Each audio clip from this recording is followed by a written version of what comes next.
안녕하십니까 믿음의 형제자매 여러분. 저는 오늘 이 시간에 스가랴서 9장 9절에 있는 말씀과 마태복음 24장 20절에 있는 말씀을 가지고 여러분께 말씀을 드리겠습니다. 자, 먼저 스가랴서 9장 9절에 있는 말씀은 주님께서 나귀의 새끼를 타고 오신다 라고 하는 이 말씀은 2022년도에 성취가 된다는 것을 여러분께 설명을 드리겠습니다. 자, 그리고 또 한 가지는 마태복음 24장 20절에서 너희가 도망가는 때가 겨울이나 안식일이 되지 않도록 기도하라 라고 말씀을 하셨는데, 이 말씀의 진정한 의미는 너희가 진리의 말씀을 깨닫고 바벨론에서 도망쳐 나와서 진리의 말씀으로 도피하는 때가 2021년도나 2022년도가 되지 않도록 기도하라 라고 하는 의미가 되겠습니다. 자, 다시 말해서 우리가 진리의 말씀으로 도망칠 수 있는 가장 마지막 마지노선이 2021년도와 2022년도가 되기 때문에 2022년도 이후에는 더 이상의 기회가 주어지지 않기 때문에 우리가 미리미리 진리의 말씀을 깨닫고 바벨론에서 나오기 위해서 노력하지 않는다면 결국은 마지막 끝에 가서 2021년도, 2022년도 이 마지막 끝에 가서 진리의 말씀을 깨닫고 이 오류 가운데서 나와서 진리 가운데로 돌이키기 위해서 노력을 한다 할지라도 그것이 그렇게 쉽지 않기 때문에 자칫 잘못하면 멸망의 길로 갈 수밖에 없다 라고 하는 의미로서 주님께서 너희가 오류 가운데서 벗어나서 진리의 말씀으로 도망치려고 하거든 미리미리 기도함으로 말미암아 진리 가운데로 돌이켜라. 너희가 만약에 기도하지 않는다면 결국은 끝에 가서 2021년도, 2022년도 이 끝에 가서 겨우 돌이킬 수 있을 수도 있겠지만 그렇지 못할 경우가 발생할 것이기 때문에 너희가 미리미리 진리의 말씀으로 돌이키기 위해서 노력을 해라 라고 하는 의미가 되겠습니다. 자, 그래서 현 기독교회는 우리가 지난 세월 동안에 주님께 기도하지 않았기 때문에 어쩔 수 없이 2021년, 2022년 겨울과 안식일에 도망칠 수 있는 마지막 기회 가운데 우리가 들어와 있다는 것을 경고하고 있습니다. 자, 이렇게 주님께서 겨울과 안식일이라고 경고를 하시는데도 이 2021년, 2022년도 동안 하나님의 말씀을 부지런히 살피지 않고 진리 가운데로 돌이키기 위해서 노력하지 않는 사람들은 결국은 방주 바깥에 있게 되는 처지 가운데 빠질 수밖에 없다라는 것을 예수님께서 마지막으로 경고를 하시는 것입니다. 자, 그래서 2021년도와 2022년도는 제가 여기 적어 놓은 대로 이미 늦은 상태라는 것을 예수님께서 말씀을 하시는 것입니다. 자, 여러분께서 지금 2022년도는 안식년입니다. 안식년. 2029년도도 안식년이고, 그리고 2030년. 자, 2030년은 희년이 되겠습니다. 자, 여기 2029년도는요, 요거는 이방인들에게 있어서 안식년입니다. 이방인들. 그러니까 여러분께서는 기독교인이기 때문에 2029년도는 여러분에게 해당 사항이 없습니다.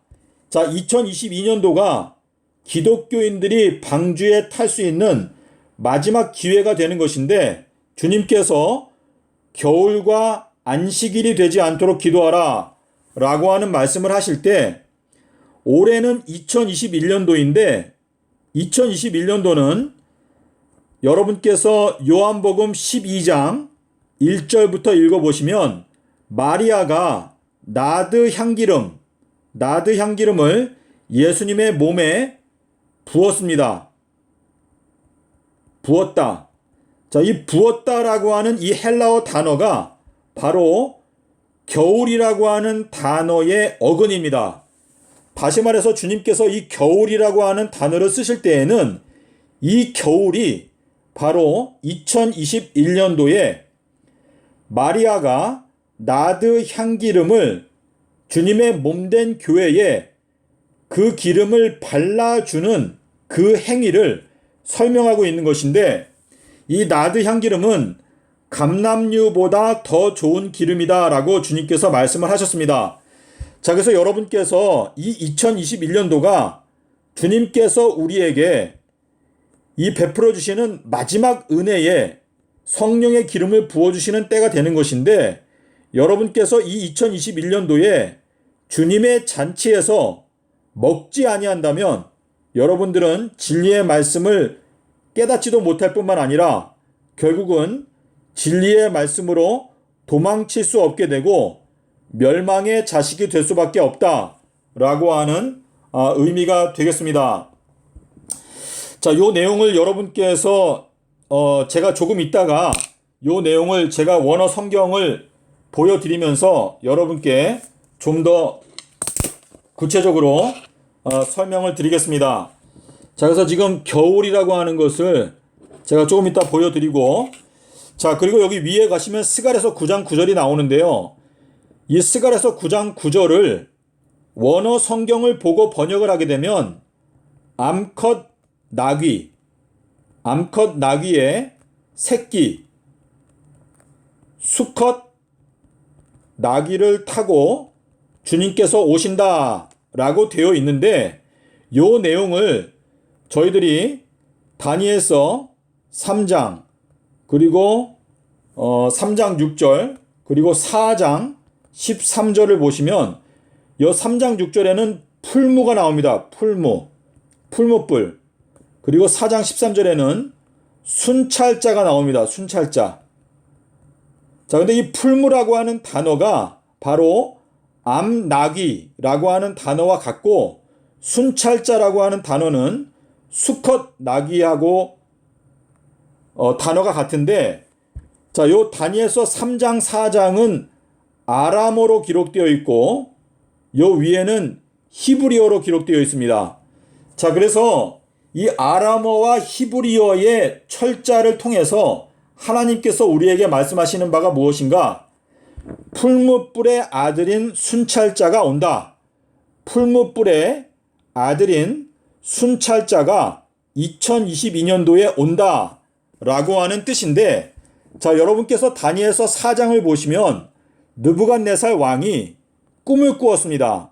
자, 꿈을 꾸었는데 큰 나무가 이렇게 있는데, 이 나무를 어떤 순찰자가 내려와서 이 나무를 베어버리고, 그리고 여 밑에 뿌리와 구루터기만 이렇게 남겨놓고 이 구루터기를 놋줄로 묶어놓고 그 다음에 짐승의 마음을 받아서 7대 동안에 지내는 장면을 꿈을 꾸었습니다.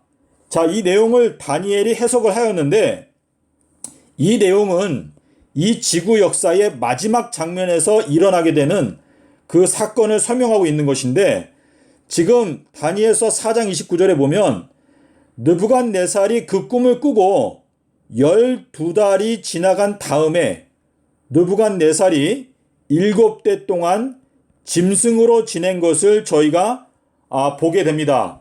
자, 그래서 우리가 어떻게 이해할 수 있는가 하면 2021년도에 이제 하나님께서 7년 동안 7대 동안 짐승의 마음, 이거는 인간의 마음을 주님께서 빼앗고 이 세상에 있는 악한 자들에게 짐승의 마음을 주겠다라고 하는 뜻입니다.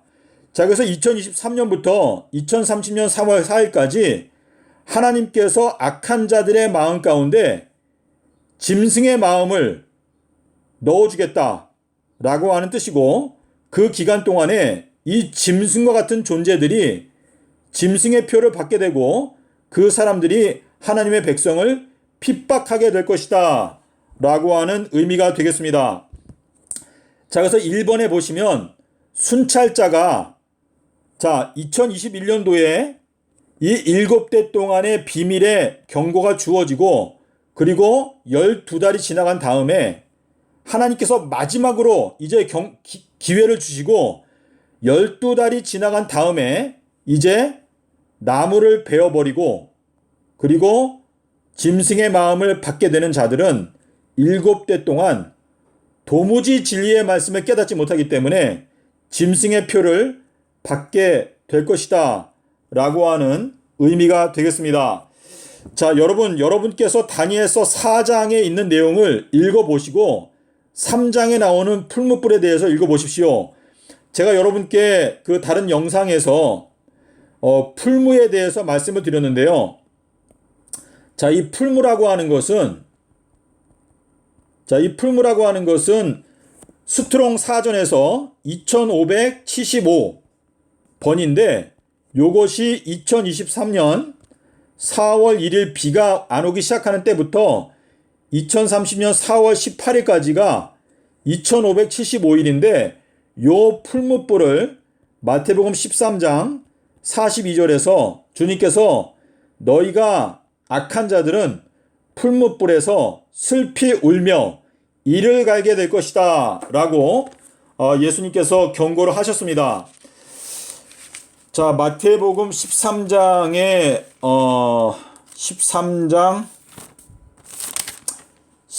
42절 풀무불에 던져 넣으리니 거기서 울며 이를 갈게 되리라 라고 기록하고 있습니다. 자, 그래서 믿음의 형제자매 여러분, 제가 오늘 짧게 말씀을 드렸는데요. 2022년도에 주님께서 풀무불의 아들인 순찰자를 타고 오신다 라고 하는 것은 2022년도에 주님께서 현 기독교인들 전체를 빠짐없이 모두 다 둘러보신다 라고 하는 뜻인데, 지금 이 마지막 때, 다시 말해서 우리는 지금 이제 안식일, 2022년도는 안식년이고 2021년도는 겨울, 다시 말해서 값비싼 나드 향기름을 부어주시는 때가 2021년도입니다. 그래서 여러분께서 이 마지막 회개의 기회에 여러분 스스로도 진리의 말씀으로 도망가기 위해서 실제적으로 행동할 뿐만 아니라 이 세상의 현 기독교인들에게 우리가 이 마지막 경고의 기별을 전하기 위해서 노력할 수 있는 기회가 이제 2년밖에 없다는 것을 말씀하시고 있는 것입니다. 자, 그러므로 여러분께서 오늘 이 내용을 기도하시는 마음으로 곰곰이 생각해 보십시오. 주님께서는 먼저 방주의 문을 닫고 그 다음에 7년이 지나간 다음에 주님께서 우리들을 하늘로 승천시켜 주실 것이다 라는 것을 우리가 분명히 알 수가 있습니다. 자, 여러분께서 창세기 제가 찾아볼게요. 창세기 8장인 것 같은데요. 창세기 8장에 보시면 창세기 8장 14절, 창세기 8장 14절에 보면 이제 노아의 홍수가 끝나고 이제 땅이 말랐다. 땅이 말랐다. 말름. 땅이 마름이라고 해야죠. 땅이 마름. 자, 요 땅이 마른 날짜가 며칠인가 하면 2월 27일. 자, 2월 27일은요. 여러분께서 서기 30년도의 달력을 보시면 요 날이 주님께서 승천하신 날짜입니다. 승천. 자, 왜 요 날짜가 땅이 말랐는가? 그거는 재림전 7년 동안은 사실상 7년 동안의 홍수가 있는 것이나 다름이 없는데 그 7년이 끝나게 될 때, 땅이 마르게 될 때 우리가 하늘로 승천하게 된다라는 것을 설명하기 위해서 주님께서 이렇게 기록을 해 놓으신 건데요. 방주의 문이 닫히는 것이 바로 2023년도 3월 22일 요때에 방주의 문이 닫히고 그때부터 7년 동안의 홍수가 있고 그 다음에 땅이 마르게 될 때 4월 18일 날 2030년 4월 18일 날 저희가 하늘로 승천하게 될 것입니다. 자, 오늘 제가 여러분께 드린 이 말씀이 사실상 굉장히 두렵고 엄숙한 경고의 말씀인데요. 저희들이 지난 세월 동안에 너무나 나태하게 있었기 때문에 결국은 저희가 이미 겨울과 안식일에 들어와 있습니다.